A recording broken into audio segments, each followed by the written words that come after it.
El show perfecto, y en este bloque del programa pues hablamos de salud mental y para eso tenemos a un especialista en medicina psiquiátrica, ¿no? El doctor Kenzie Fonder. ¿Quería decirlo en francés, doctor? No, está bien. ¿Está bien? Es Fonder, pero... Ok. El doctor Kenzie Fonder. Es que Fonder ella empezó pelado. clase en estos días de francés. Ay, sí, tengo que practicarlo, Está doctor. practicando. está Perdónenlo bien, ahí. está bien. El doctor Fonder viene a hablarnos un poquito sobre salud mental y es un tema que hemos debatido mucho en los últimos años. Yo creo que luego de la pandemia es el tema trending topic en muchos programas, en muchos círculos de debate, porque estamos siendo muy, pero muy afectados directamente con el tema de la salud mental. Doctor, bienvenido. Más que nada, dar las gracias por permitirnos este espacio para nosotros poder llevar un poquito de información al pueblo sobre lo que es realmente la salud mental y sobre todas las informaciones que mucha gente tiene dudas o preguntas y que hasta a veces por miedo y el estigma que se crea en base a la salud mental tienen ese temor y ese acongojamiento para poder abordar o acercarse hacia nosotros. Claro. Y más que nada siempre agradecido. Claro, se dice que antes era un tabú y ahora ya hay más apertura con esto, que hay facilidad de ir a un psicólogo, a un psiquiatra y que abiertamente se habla del tema. ¿Cuándo debemos visitar un especialista como este? Mira, primero que nada vamos a aclarar algunas cosas. Yo entiendo que el asunto de iniciar con la parte de decir que ya hay más apertura, entiendo que hasta cierto punto sí. Okay. Pero también hay que entender que muchas veces la gente le gusta montarse en una ola de lo que es trending topic. Entonces, si tú, por ejemplo, te pones a analizar o le preguntas a cualquiera que si estaría dispuesto a ir a un psiquiatra, lo más probable que te diga es que no. Entonces, eso tiene que ver con muchas situaciones factoriales, muchos factores socioculturales, muchas cuestiones que se van heredando conforme nuestra sociedad va creciendo y demás, pero sí, nosotros estamos tratando de romper ese tabú, de romper esos estigmas y que la gente sí pueda acercarse a la parte de salud mental. ¿Cuándo se debe ir al psicólogo o al psiquiatra? Bueno, primero que nada, yo entiendo que no habría distinción entre una cosa y la otra porque al final todos trabajamos salud mental, pero sí todos tenemos características especiales, los psicólogos y los psiquiatras, que hacen que uno tenga un abordaje diferente a ciertas situaciones. Uno a cada rato dice, yo estoy loca. ¿Uno se identifica ese tipo de cosas o no? Mira qué es lo que verdad, pasa. Uno Sí, es verdad, yo estoy como aloqueteado. ¿Qué pasó? Pero yo estoy como aloqueteado. Estoy chipeando. Sí, no, mira qué pasa. Muchas de las situaciones que los seres humanos pueden presentar, a veces pueden ser situaciones que nos causan una sensación de desagrado y eventualmente nos hacen buscar ayuda. Pero la psiquiatría es la única rama de la medicina, o es lo que tengo entendido, que tiene que lidiar con lo que es la falta de conciencia de enfermedad y también tiene un grupo de personas que incluso son los antipsiquiatras. Claro. Entonces, que es otras especialidades como por ejemplo cardiología, endocrinología, neurología, no las tienen. Entonces, ¿cuándo se debe ir al psiquiatra? Cuando tú entiendes que tienes una situación emocional, conductual, de adicción o de alguna otra conducta que tú entiendas que no está bien y que te cause una alteración en tu funcionalidad o un disgusto o vamos a decir, una sensación de desagrado o malestar que se perpetúa a lo largo del tiempo. Ya ese es el momento donde entonces nosotros debemos decir, bueno, pues yo debería considerar quizás que me vea alguien de salud. Doctor, hay muchos mitos populares, ¿no?, que se manejan en torno a la salud mental. Por ejemplo, yo le voy a preguntar a algunos. ¿Es cierto de que el concón produce Alzheimer? ¿Cómo así? ¿En serio? Sí. ¿Se dice? Y que al tú arrapar el concón, ese plomo que tiene el caldero, diga que tú te lo comes. Y eso que el concón produce Alzheimer. ¿Es cierto, doctor? Mira qué pasa. Si nos remontamos si nos remontáramos quizás a hace muchísimos años, probablemente las ollas o las pailas donde se confeccionaban hace mucho tiempo, probablemente sí eran de materiales que eran menos tratados y que pasaban por un proceso de estandarización mucho menos al que ahora actualmente se someten. Okay. Pero para serte sincero, yo no conozco el primer caso registrado todavía de Alzheimer post-concón. Harvard tiene que hacer un estudio. Post-hartura de concón. Sí. No. Doctor, la agresividad que se está viviendo, la agresividad está muy a flor de piel. Ya nadie respira ni cuenta hasta 10 como una campaña que una vez hubo. Cuenta hasta 10. Sí. Ya a nadie le importa nada. Dicen cero y le entran a trompar quien sea. ¿Qué es lo que está pasando?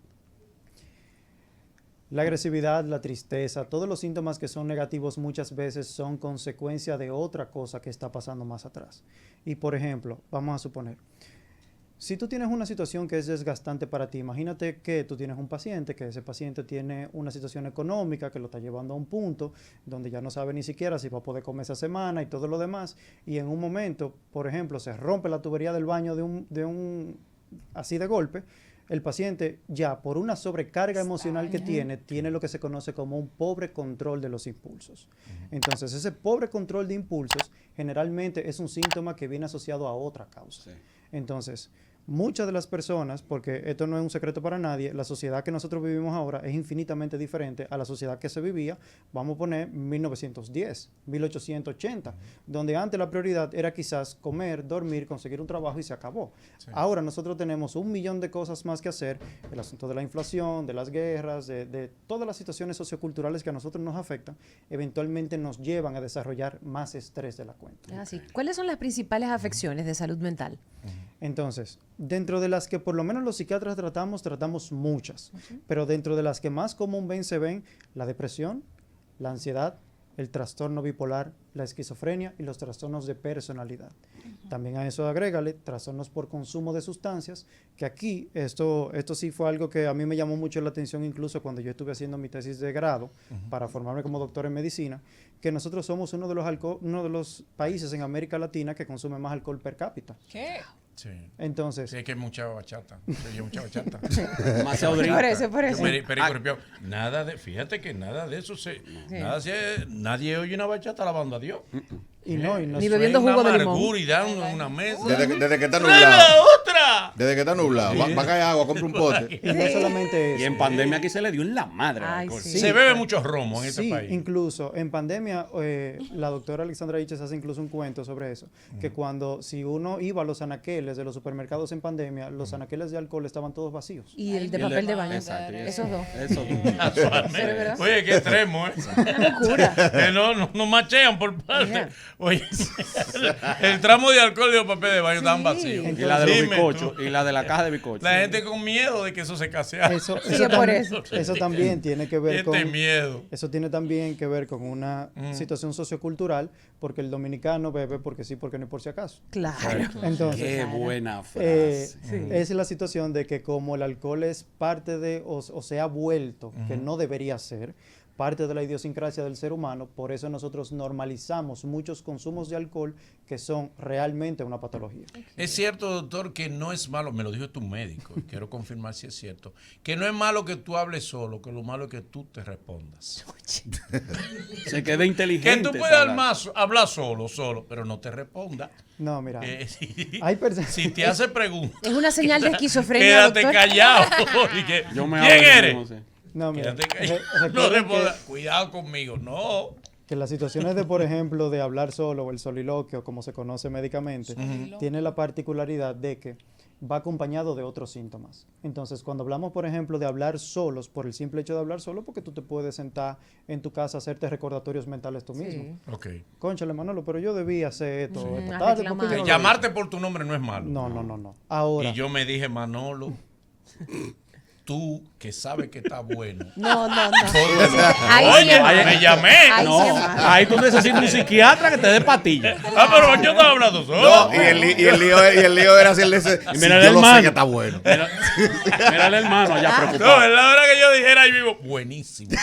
Ey, cuidado, ¿quién dijo esto? Mira el hermano llamado de la red. entonces, el asunto del soliloquio generalmente viene acompañado de otros síntomas, Sí. una alteración en la funcionalidad, una pérdida del sueño, ideas también que el paciente, por ejemplo, cuando uno indaga más sobre el asunto de las voces dentro de la cabeza del paciente tienen características que son muy llamativas.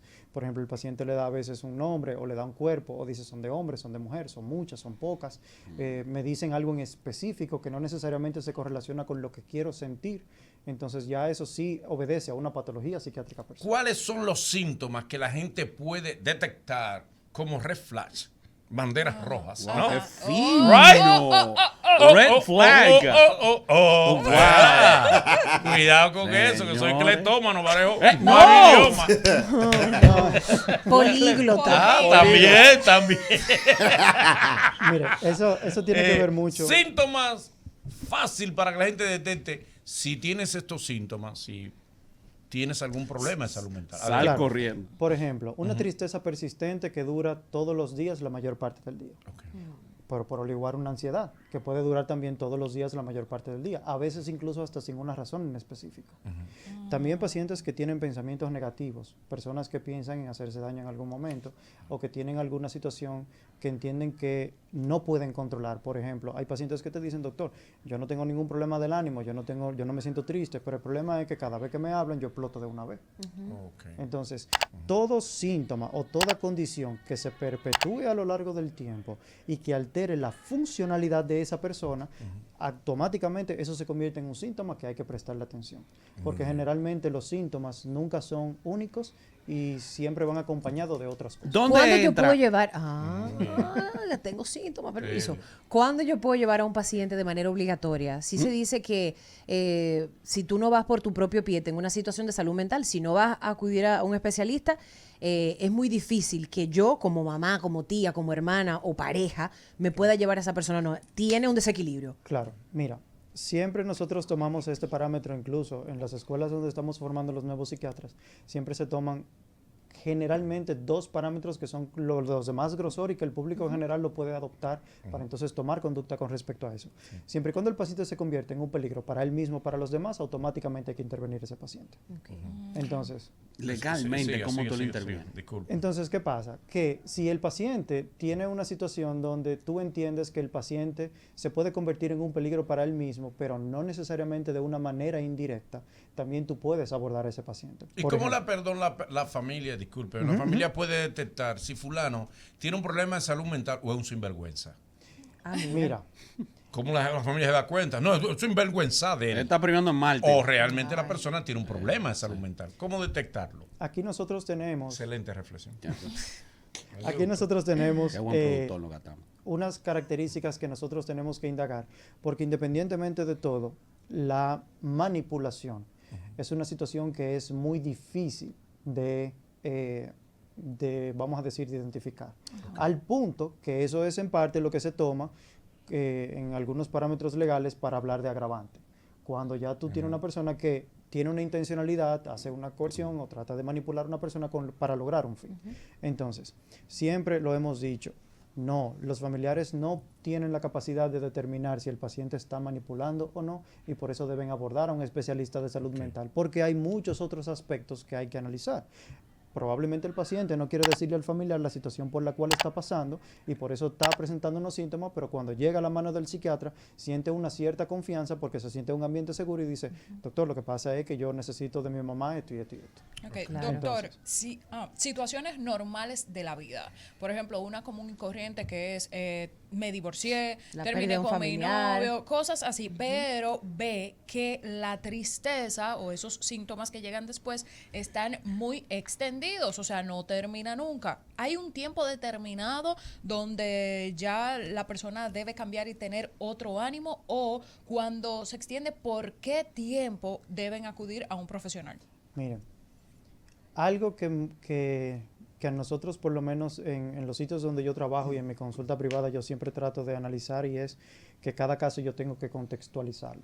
Porque la vida que ha vivido cada paciente no se parece a la de otro. Entonces, vamos a suponer, imagínate que tú tienes un paciente que nunca conoció a sus padres, que llegó a conocer a sus padres, vamos a suponer, después de los 25 años, conoció a sus padres biológicos y a los 2 años sus padres mueren, por ejemplo. Un adoptado, por ejemplo, Por una ejemplo, persona adoptada. Hay un cierto desapego que se va a crear en ese momento porque el paciente nunca tuvo esa interacción con el padre. Pero imagínate en otra situación totalmente inversa, que sea una persona que tenga unos padres que, por ejemplo, hayan adoptado a ese niño incluso hasta con un grado de sobreprotección. Entonces, si en este caso le falta el padre a esa persona, tú puedes estar seguro que va a ser una complicación probablemente que se puede extender más de la cuenta para considerarse incluso hasta un trastorno de salud mental. Pero todo eso depende de la clínica del paciente, del momento y de todo lo que el paciente pueda presentar en esa situación. Vamos a decir los números para las personas que quieran hacerle una que otra pregunta al doctor. Estén pendientes ahí y puedan hacer su llamada. Los números, por favor. WhatsApp 40 809-384-8850.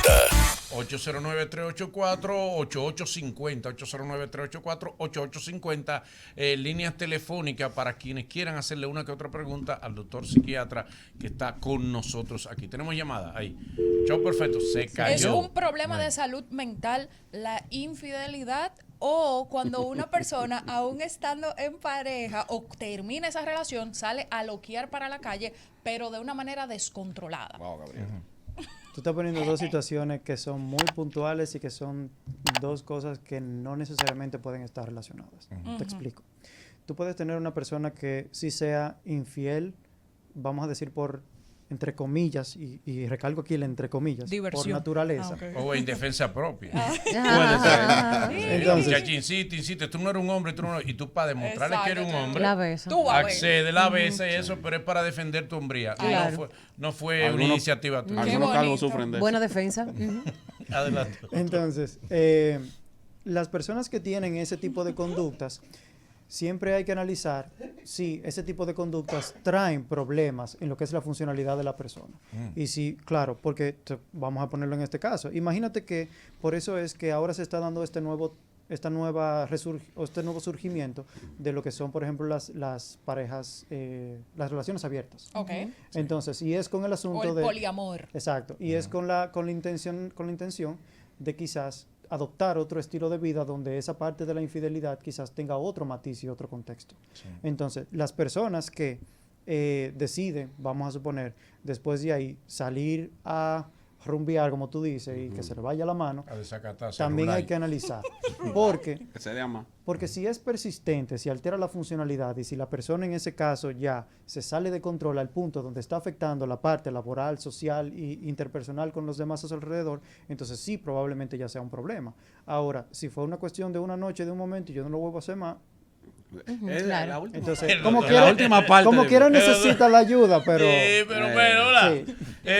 Ya me Infidelidad de cada chica. Un especialista en pareja. Cada chica. Claro, Es manejable. claro. Doctor, yo tengo una pregunta muy curiosa. Cuando usted como doctor se relaciona con amistad y demás, ¿usted está todo el tiempo viendo si es verdad y analizándolo? Sí. Y en su defecto, cuando usted le da un asunto, porque usted es un humano, usted va donde quien, usted se mira al espejo y dice, vamos a ayudarnos yo mismo. Sí, mira, vamos a decir de atrás hacia adelante. Exacto.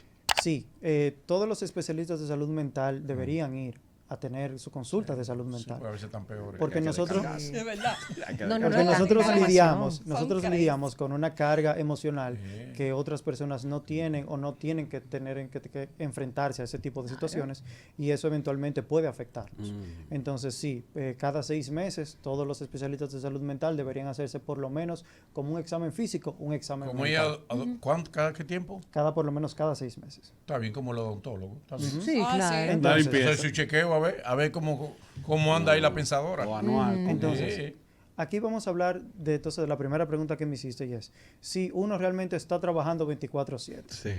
y el asunto no, porque uno tiene que aprender a separar lo que es su profesión de su vida personal. Claro. Entonces, claro, eventualmente, si pasa una situación a mi alrededor y probablemente yo me dé cuenta, probablemente vaya a ser porque yo tengo la capacidad de detectarlo con más frecuencia que quizás otras personas, por mi mismo expertise. Pero una persona que no tenga el entrenamiento que yo tengo, va a tardar más en verlo. En la mirada de uno de nosotros, usted se puede dar cuenta quién está chaveteando aquí. ¿Quién está triste? ¿Quién tiene un problema? Mira, hay características físicas que las personas pueden presentar al momento de No me hacer... miren. Gabriel Gabriel no es normal. No me miren. Hay personas que pueden presentar síntomas físicos y objetivos de condiciones de salud mental. Pero entonces, ¿qué pasa cuando, y seguro ustedes lo han escuchado mucho, está lo que es la depresión enmascarada? Ajá, Ay, que la sí, gente muy claro. feliz. Esta persona que tiene una depresión inmensa por dentro, pero decide tratar de hacer todo lo contrario como una forma a veces hasta de mecanismo de defensa para que los demás ni siquiera tengan que intervenir en su situación. Entonces, teóricamente sí se le puede ver a la gente en la cara, pero no a todos y dependiendo del caso. Por eso siempre hay que contextualizar. Doctor, no se puede ir sin que le haga esta pregunta. Dentro de las adicciones, ¿el trastorno alimenticio entra como una adicción? Mira, El trastorno ¿Esta de la que lo tiene? los trastornos de la conducta Tiene alimentaria hambre, son a ver, varios. Sí. Desde la bulimia, la anorexia y los atracones de comida generalmente son los más frecuentes. Me imagino que el que te refieres puede ser Tracón algo de comida, el que se atora, atracones. el que se atora comiendo. No, El el que- que el- se roba un kipe. El que come hasta atorarse, Manolo. Ah, Sí. yo me Como atoro de cuando gula. como arroz seco. Tienes que revisarte las tracas. Bebe agua. Los trastornos de atracón tienen en el DSM-5 su propia categoría, pero incluso muchos psiquiatras han optado por manejarlo como si fuese un trastorno de adicción. Ok. Todo depende de el abordaje que se le tenga al paciente, de la medicación que se puede utilizar con el paciente o del tratamiento psicológico que se puede utilizar con el paciente y también de la relación que tenga ese paciente con la comida. Porque hay muchas personas que utilizan la ansiedad, no necesariamente, utilizan la comida no necesariamente como un mecanismo de obtener placer, sino a veces hasta como una forma de automedicarse para una situación ansiosa o depresiva. Entonces, Sí. por eso es, y aquí hago otro énfasis nuevamente, cada caso debe contextualizarse. Como debe ser. Doctor, de verdad que sin desperdicio esta conversación con usted.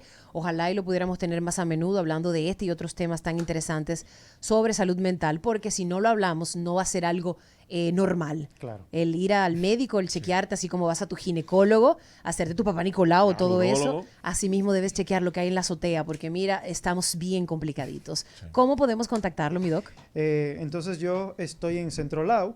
Centro Lau es un centro que nosotros estamos allá trabajando martes y jueves y tienen los teléfonos 849-682-2959. También, en dado caso, si tienen alguna situación personal, también me pueden escribir al número 809-815-5903 y perfectamente ahí vamos a dar las directrices en dado caso que el paciente tenga alguna necesidad específica, que si no lo podemos abordar, por lo menos podemos darle el soporte para dirigir al paciente a obtener la ayuda que necesita. Tiene información de valor en su Instagram, poca información, yo sé que está como reciente, pero díganos la cuenta para que lo sigan. Sí, la cuenta es DR Fonder K. Entonces, esa cuenta, todo pegado, todo en minúscula, DR Fonder K, y ahí perfectamente también me pueden escribir y ahí podemos también direccionar a los pacientes a solucionar los problemas de salud mental que tengan. Gracias, Gracias, doctor, muy doctor. amable. Nítido. Seguimos con el show perfecto.